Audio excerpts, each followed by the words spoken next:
शैतान का खौफ हर दिन एक नई कुंवारी लड़की उठाकर लेकर जाता था और उनके साथ बहुत ही दुर्व्यवहार करता था, जैसे शारीरिक संबंध बनाता था और फिर कहीं खेतों में या जंगल में लाकर छोड़ देता था। और फिर सुबह गांव वालों को ऐसी हालत में मिलती थी जिसे देखकर गांव वालों की रूह कांप जाती थी।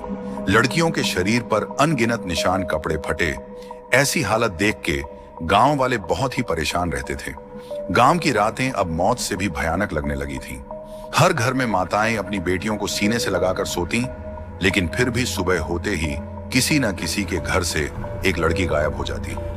यह एक भयानक श्राप बन चुका था जिससे कोई भी बच नहीं पा रहा था। लड़कियां जब वापस मिलती तो वे अब पहले जैसी नहीं रह जाती थी। उनका चेहरा बुझा हुआ होता, आंखों में एक गहरी सूनापन होता और वे किसी को कुछ बता भी नहीं पाती। उनकी हालत देखकर ही लोग समझ जाते कि उनके साथ कुछ भयंकर घटित हुआ है।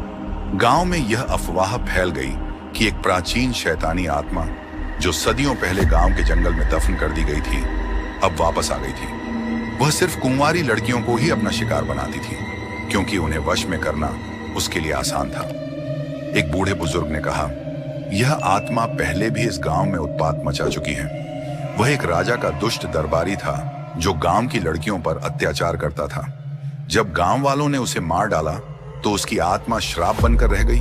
अब वह हर 100 साल बाद वापस आता है और अपनी प्यास बुझाने के लिए लड़कियों को वश में करता है। गांव वालों की हड्डियों में सिहरन दौड़ गई। शैतान जब गांव की किसी लड़की को चुनता तो वह पहले उसकी मानसिक स्थिति पर काबू पा लेता। रात को वह अदृश्य शक्ति के रूप में उनके सपनों में आता और धीरे धीरे उनकी चेतना पर नियंत्रण पा लेता। लड़की कुछ दिनों तक गुमसुम और अजीब व्यवहार करने लगती। फिर एक रात जब सब सो रहे होते, लड़की अचानक उठकर जंगल की ओर चल पड़ती, मानो कोई अनदेखी शक्ति उसे बुला रही हो। गांव वालों को यह तब तक पता नहीं चलता जब तक अगली सुबह लड़की जंगल में अर्धचेतन अवस्था में नहीं मिलती। कुछ लड़कियां बेहोशी की हालत में जंगल के पास मिली। उनके कपड़े अस्त व्यस्त थे, शरीर पर नाखूनों के गहरे निशान थे और वे किसी डरावने सदमे में थीं। गांव वाले साधु के पास पहुंचे और उनसे मदद की गुहार लगाई। साधु ने आंखें बंद की और जब उन्होंने ध्यान लगाया तो उन्हें साफ दिखा कि यह कोई साधारण भूत या आत्मा नहीं, बल्कि एक अत्यंत शक्तिशाली प्रेत था जो अपने शिकार को पूरी तरह वश में कर सकता था। यह काम राक्षस है। यह केवल कुंवारी लड़कियों को अपना निशाना बनाता है, क्योंकि उनमें पवित्र ऊर्जा होती है। वह उनकी ऊर्जा को चुराकर और उन्हें अपने नियंत्रण में रखकर अपनी शक्ति बढ़ाता है। गांव वाले घबरा गए। तो क्या हमारी बेटियां बच नहीं सकती? साधु ने गहरी सांस ली और कहा, बच सकती हैं, लेकिन इसके लिए हमें इसे हमेशा के लिए खत्म करना होगा। शैतान का प्रकट होना साधु ने गांव के बीचों बीच एक विशाल यज्ञ शुरू किया। मंत्रों के प्रभाव से अचानक हवा में एक अजीब कंपन हुआ। पेड़ तेजी से हिलने लगे और अचानक एक गगन भेदी हंसी गूंज उठी।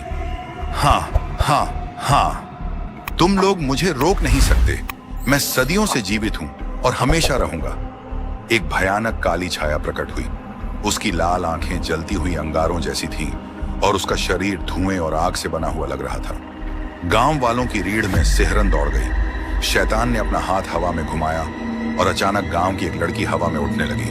वह चीख रही थी, लेकिन उसकी चीख किसी को सुनाई नहीं दे रही थी, जैसे कोई अदृश्य शक्ति ने उसकी आवाज ही छीन ली हो। शैतान ने जोर से हंसते हुए कहा, अब कोई नहीं बच सकता। अंतिम युद्ध। साधु ने मंत्रों का जाप तेज कर दिया।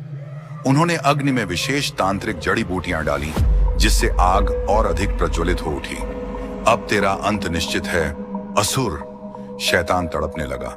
उसकी शक्ति कमजोर पड़ने लगी। गांव वाले अब साधु के साथ मिलकर मंत्र पढ़ने लगे।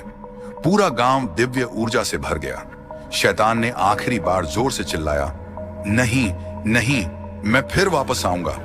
लेकिन साधु ने अपनी भभूत हवा में फेंकी और जैसे ही वह शैतान के शरीर से टकराई, वह राख बनकर जमीन पर बिखर गया। गांव में शांति की वापसी। गांव की लड़कियां अब धीरे धीरे ठीक होने लगी।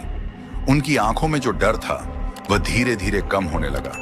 गांव वालों ने मिलकर एक विशाल यज्ञ किया और साधु को धन्यवाद दिया। इसके बाद साधु ने धीरे धीरे अपनी झोपड़ी का दरवाजा बंद किया और हमेशा के लिए जंगल में लीन हो गए। गांव अब सुरक्षित था। अगर वीडियो पसंद आई हो तो लाइक करो ताकि हमें पता चले कि आपको ऐसी और कहानियां चाहिए। कमेंट करके अपनी राय जरूर बताओ। तुम्हारी एक राय हमारे लिए बहुत मायने रखती है। सब्सक्राइब कर लो ताकि अगली कहानी सबसे पहले तुम्हें मिले। अपने दोस्तों के साथ शेयर करना मत भूलना, क्योंकि डर और रोमांच का मजा सबको मिलना चाहिए। बू बू।